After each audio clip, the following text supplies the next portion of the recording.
Bismillahir Rahmanir Rahim. Alhamdulillahi Rabbil Alameen. Wassalatu wassalamu ala Sayyidina Muhammad wa ala alihi wa sahbihi ajma'in. In the name of God, the most compassionate, the most merciful, all praise belongs to God, the Lord of the worlds. May peace and blessings be upon Prophet Muhammad, his family, his companions, and all of God's prophets and messengers. Good morning. Assalamu alaikum. My name is Edward Ahmed Mitchell. I'm the Deputy Director of the Council on American-Islamic Relations, our nation's largest Muslim civil rights and advocacy organization. On behalf of the entire CAIR team, I want to thank you all for joining us and for tuning in to today's release of our 2025 Civil Rights Report, Unconstitutional Crackdowns. Today you are going to learn about the state of anti-Muslim bigotry facing the American Muslim community and the threats to not only our community, but the Constitution itself. And as you all know, the timing is remarkable because just a few days ago, a Columbia University graduate and lawful permanent resident of this country, Mahmoud Khalil, was arrested by ICE without any basis and thrown into a black hole in some ICE jail in Louisiana. This attack on him, this unconstitutional targeting of Mahmoud Khalil, is the consequence and the culmination of the abuses that have occurred over the past year, which you are going to hear about as our speakers discuss the findings of today's report, Unconstitutional Crackdowns. This madness must end, not only because of the harm it's doing to the American Muslim community, to advocates for Palestinian human rights, but because of the harm it is doing to our nation and to the Constitution of the United States. With that in mind, I want to first start by welcoming our National Executive Director, Brother Nihad Awad, to share some remarks with you today. Nihad.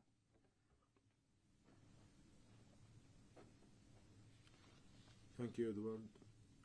Good morning. Assalamu alaikum. Peace be to you. First, I would like to thank our amazing team, Corey Saylor and Farah Hafifi, for preparing this annual Civil Rights Report on behalf of CAIR.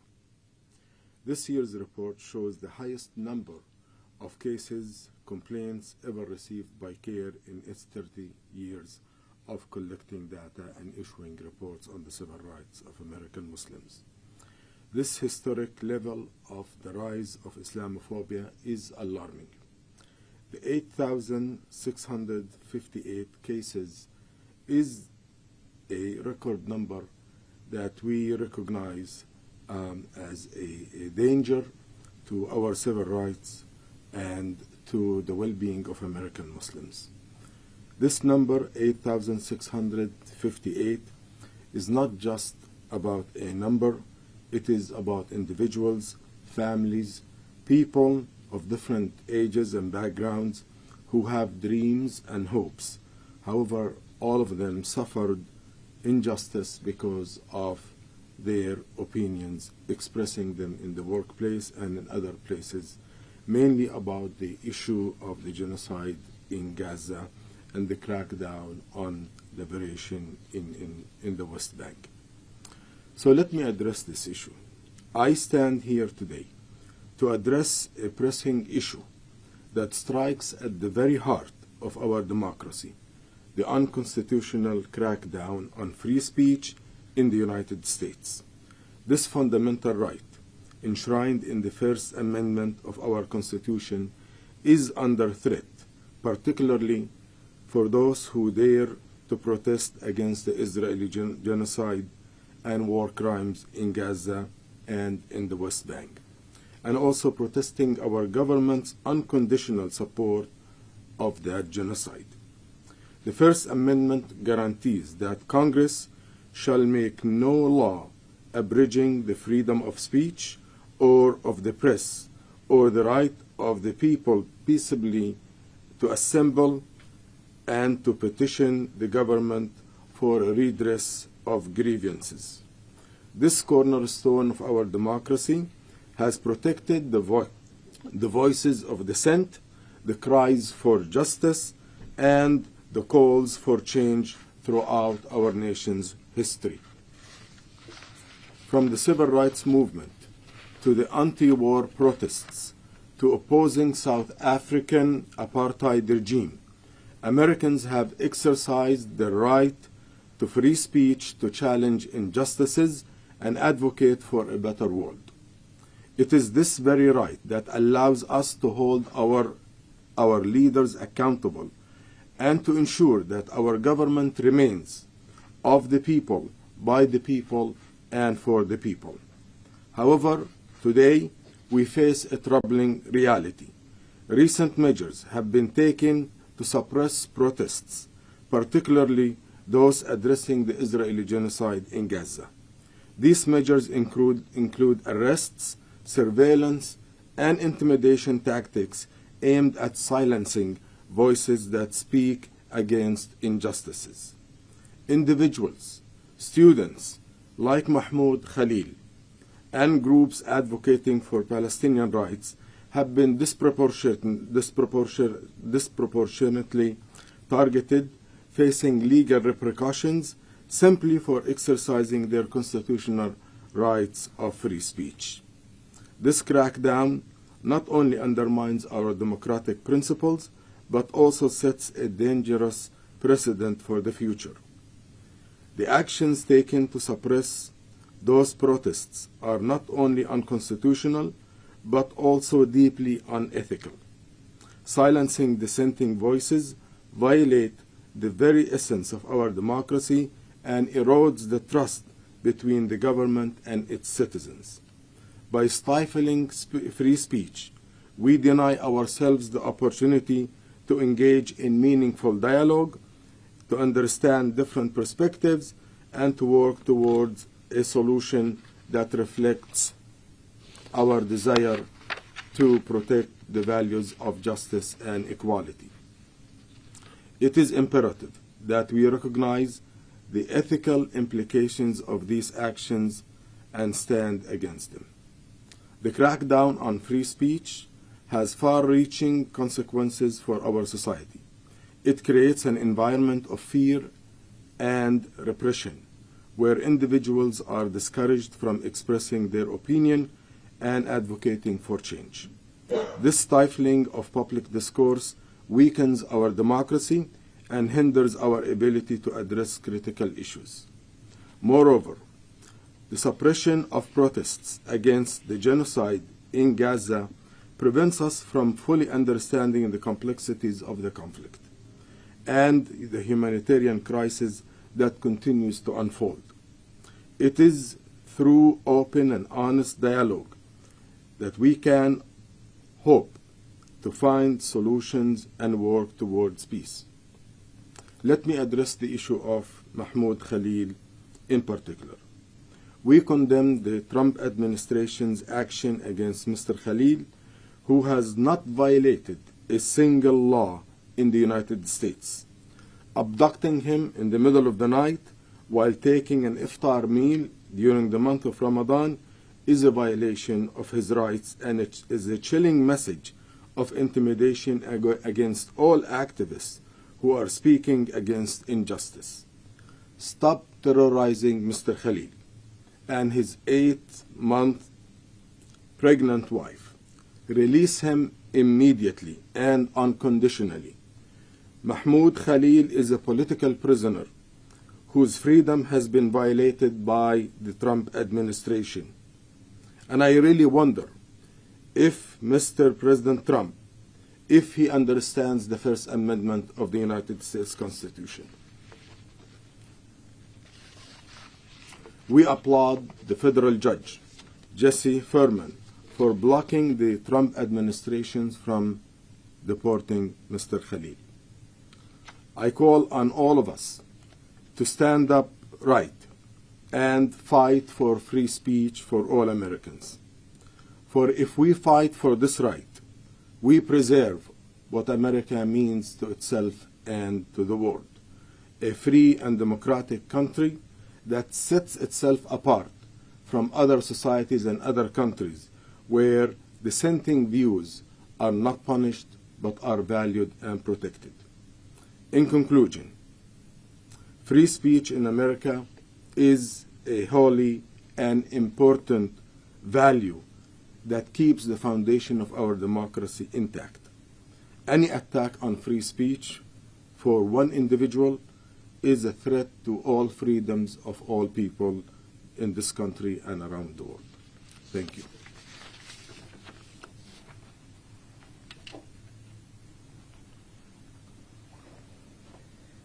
Thank you. Now I'd like to invite up Farah Afifi, who is the Research and Advocacy Manager, and one of the authors of the report, Unconstitutional Crackdowns.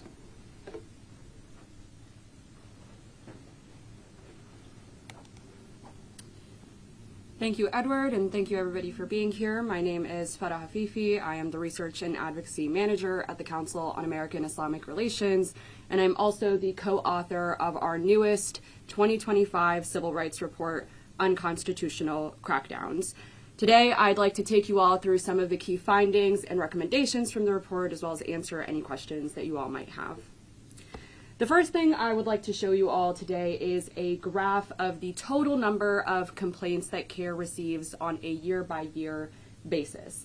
Now, as you can see, in general, the number of complaints we receive increases over time, with one very important dip in 2022. That was the first time that our offices saw a decline in the number of cases reported to CAIR offices. That decline did not last for very long, however, as in 2023, we had reported 8,061 complaints, which at the time was the highest number of complaints reported to CAIR offices across the country. In 2024, the state of American Muslim civil liberties has only gotten worse. We noted a 7% increase in the number of complaints we received, making 2024 now the highest reported year on record in our organization's 30-year history. That number is 8,658 complaints.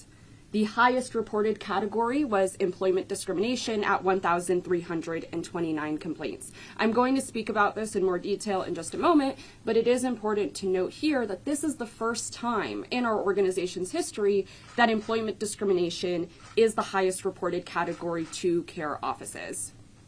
Immigration and asylum cases continue to be among the highest reported complaints as immigrants and asylees face discrimination in the government's immigration processes. Education discrimination also continues to be among the highest reported complaints, and I will speak about this more in just a moment as well. But it is worthwhile to note that this reflects what we have seen not only in late 2023, but throughout 2024, which is that students have been targeted not only by peers, not only by external individuals and organizations, but by their very universities and school systems because they are speaking out in support of Palestinian rights and against the genocide in the Gaza Strip. The last thing I would like to note on this slide is that for the second year in a row, hate crimes and hate incidents continue to be among CAIR's highest reported categories. This means that every day Muslims, Arabs, Palestinians, as well as Islamic religious and cultural institutions are targets of incidents of discrimination and hate.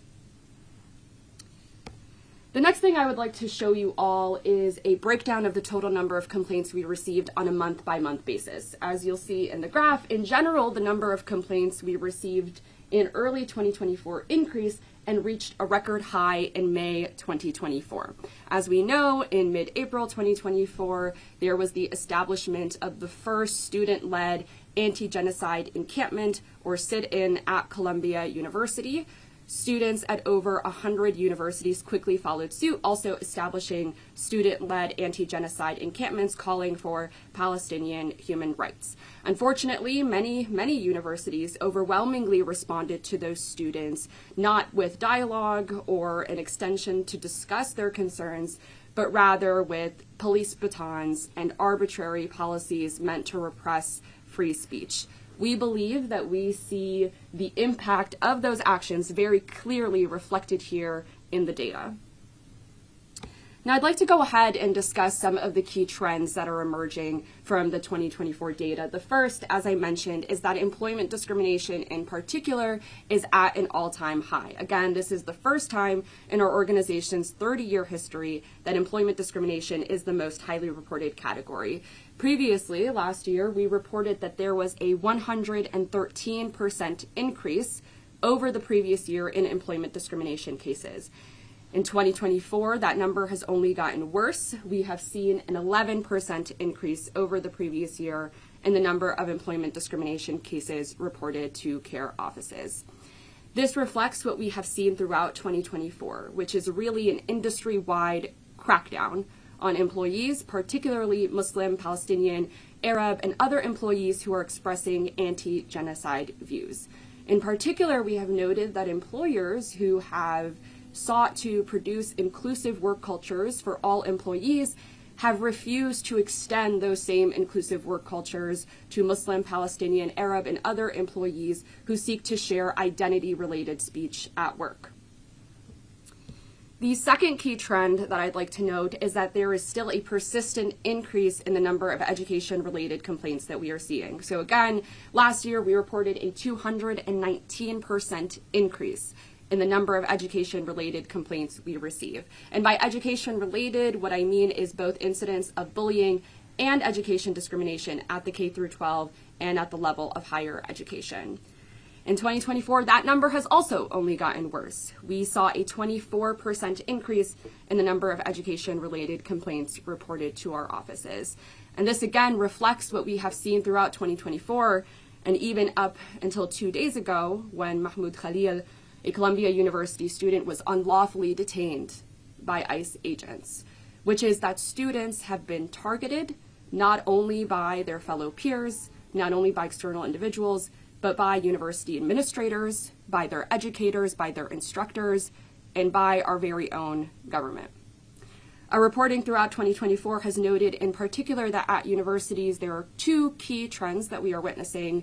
Number one, that universities are categorically failing at protecting Muslim, Palestinian, and Arab students from discrimination.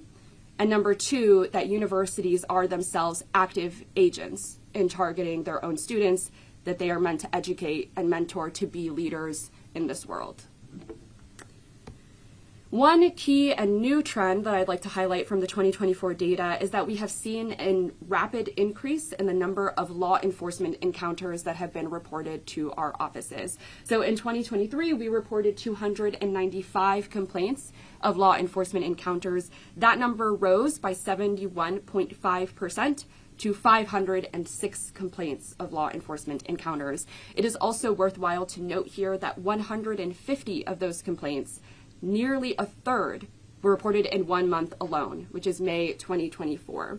This further confirms what we believe to be true of April and especially May 2024, which is that universities who have overwhelmingly responded to their students with police batons and law enforcement have directly led to an impact and a threat to the state of American Muslim civil liberties, which we see again reflected here in the data.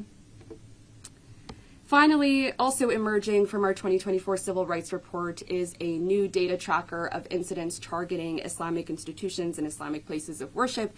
We noted 40 such incidents that occurred throughout 2024. These include incidents of harassment, intimidation, vandalism, destruction, targeting Islamic places of worship. It is very clear to us that we continue to live in a time of threat to the state of American Muslim civil liberties and the ability of everyday Muslims to practice their faith in the United States. However, I do want to note a few key successes that have also emerged from the report, especially our work to continue to challenge the unconstitutional federal watch list. In March, the Supreme Court ruled in favor of CAIR 9.0, allowing our lawsuit against the federal watch list to move forward.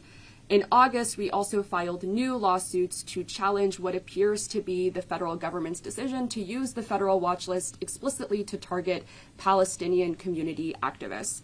In August, CAIR National, as well as our Los Angeles office, filed lawsuits on behalf of Osama Abu Shaid, as well as Mustafa Zaidan, two Palestinian American activists who appear to be targeted by the watch list simply for speaking up against the genocide of their people. Finally, I'd like to conclude with a few of the recommendations that are emerging from the report. Number one, we continue to urge government officials, corporate leaders, and all universities and schools to respect free speech on Palestine. Number two, we push for the Trump administration to suspend dissemination of the FBI's watch list, which the Biden administration failed to do. Number three, we urge Congress to enhance anti-doxing laws. We have seen doxing impact students, employees, and many other individuals across the country who are seeking to share peaceful speech in support of Palestinian rights.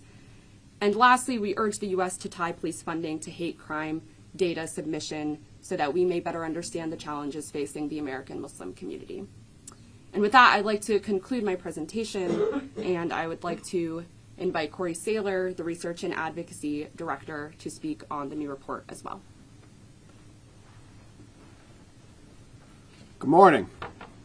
I'm Corey Saylor. I'm the Research and Advocacy Director with CAIR. I am also one of the co-authors on this new report. We appreciate you all giving us some time out of your days. If you want to sum this report up, we face hard times. At CAIR, for us, facing hard times means resilience. And resilience is not surviving hard times, it's thriving in hard times. The American tradition of targeting politically disfavored communities is alive and well. This report shows us that. President Biden gave us genocide and a wave of Islamophobia. President Trump, in his first term, gave us the Muslim ban, and we're expecting another one soon. President Obama gave us countering violent extremism programs. President Bush gave us widespread surveillance of our mosques. The Bill of Rights is bigger than all of them. We know that ducking for cover and appeasement are not viable strategies. The American tradition of protest, women engaged in protest won the vote. Workers engaged in protest ended child labor, gave us the 5-day work week. Students engaged in protest and helped America end its support for white supremacist apartheid South Africa. So we have to continue to engage in this American tradition. So what are we going to do? First of all, let me start. I said surviving is not enough. Thriving is enough. One example from CAIR. If you go back 15 years ago, we were just starting to hire attorneys for staff, and we were mostly hiring people straight out of college.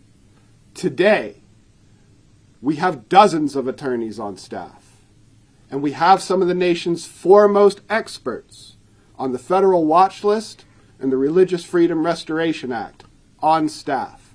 One of those attorneys won a 9-0 win in front of the Supreme Court last year.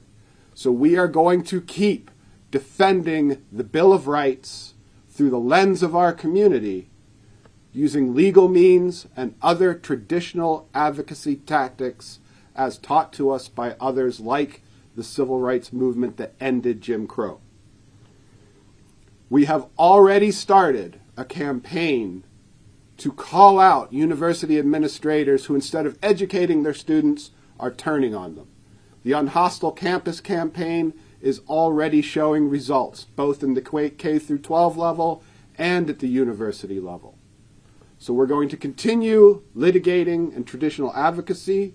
We are going to continue our campaign on Hostile Campus, and we will soon launch, based on the data you just saw in this report, another campaign going after employers who seek to walk back the promises they made in the wake of George Floyd's 2020 murder at the hands of police.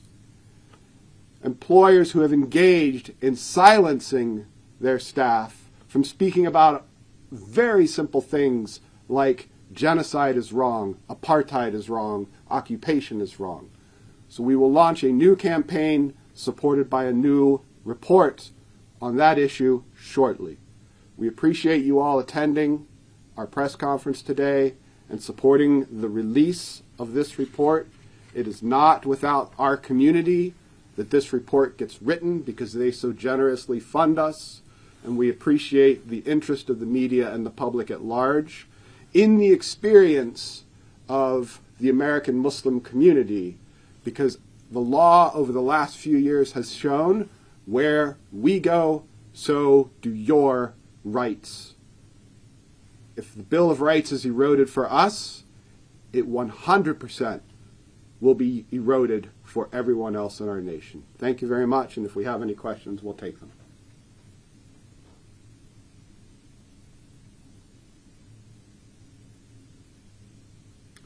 And with that, our staff is available for one-on-ones after this event, and we thank everybody for giving us time out of your day and watching this. You can go to Islamophobia.org if you'd like to download the report and read it. Thank you. Thank you, Corey. Thank you for that excellent report and for your work. I want to thank all of our chapters as well for contributing to this report. CAIR has a presence in over half the country with our chapters and satellite offices, and then our national office handles any state where there is not a CAIR office. And so when you see these numbers, this is from across America. We want to encourage our community to support this work during Ramadan especially. We are counting on you so we can increase our capacity to handle these complaints that we're getting, hire more attorneys. So we encourage our community and our neighbors to support the work of CAIR by going to CAIR.com, CAIR.com. Thank you all so much. Have a great day, inshallah. Assalamu alaikum.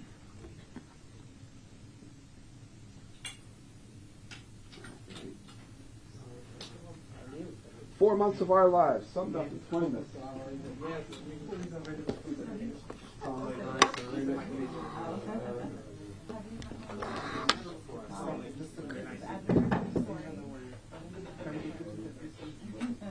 Thank you very much. Sorry to do this to you all.